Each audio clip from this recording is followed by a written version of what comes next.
there, fantasy owners. Welcome to Lift the Cup Fantasy, or LTC Fantasy as some call it. And we're continuing along with our 21-22 team reviews.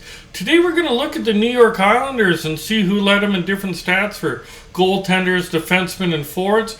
Who was their biggest fantasy disappointment? Who was their biggest fantasy surprise? And who on the roster was relevant fantasy-wise on a weekly basis? We'll also take a peek at some streamers that helped you out throughout the season, given different easier matchups, etc. These episodes do continue to come out a few times a week, because what better way to spend the fantasy off-season than watch the playoffs and talk a little bit of fantasy hockey?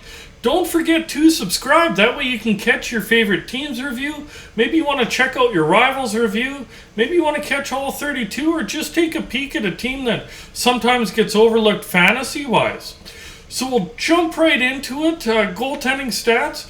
It was Ilya Sorokin in all of them. He led him in games played at 52. Led him in wins at 26. Goals against average at 2.40. And save percentage at 911. Going into this season, it really was expected to be a shared crease between Varlamov and Sorokin. But Varlamov got hurt there. Sorokin stepped in, kind of took over the crease, even held it when Varlamov came back there. And he really did have a good season overall. His numbers were really nice.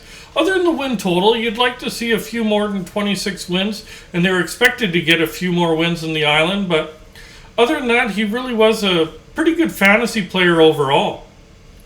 Jumping to defensemen, who led him in goals was Noah Dobson at 13. Also led him in assists at 38 and points at 51. Zdeno Chara led him in plus-minus at +8. He also led him in hits at 125. Little low total for him in the hit department, but still proving there's some fantasy value left in that old body there. Blocks was Noah Dobson at 154, and he also led him in shots on goal at 190. On the back end, Pulock got hurt early on, and that gave room for Dobson to step in on the first power play and move up the depth chart on the pairings. And he really didn't relinquish it, as he had one heck of a season having 51 points there. Pulock was okay when he did come back. He had spurts, and Pelech had some little spurts there where he was fantasy relevant, but both of them were more on a streamer basis. Forwards who led him in goals was Brock Nelson at 37.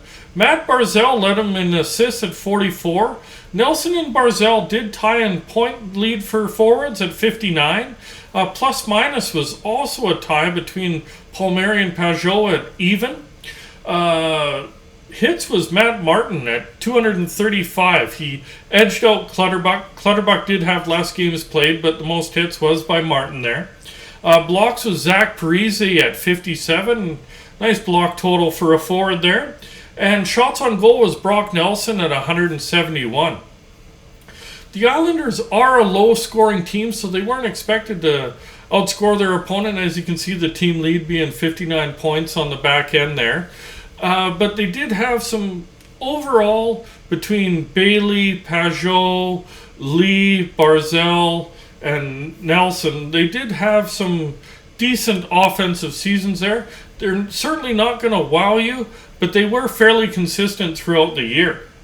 Biggest fantasy disappointment, even though he did have a decent season, was Matt Barzal. You really did expect more. This year was his lowest point total of his career, other than the COVID-shortened season last year, and he really is the most offensively talented player in the forward ranks, and you really did expect to see more from him.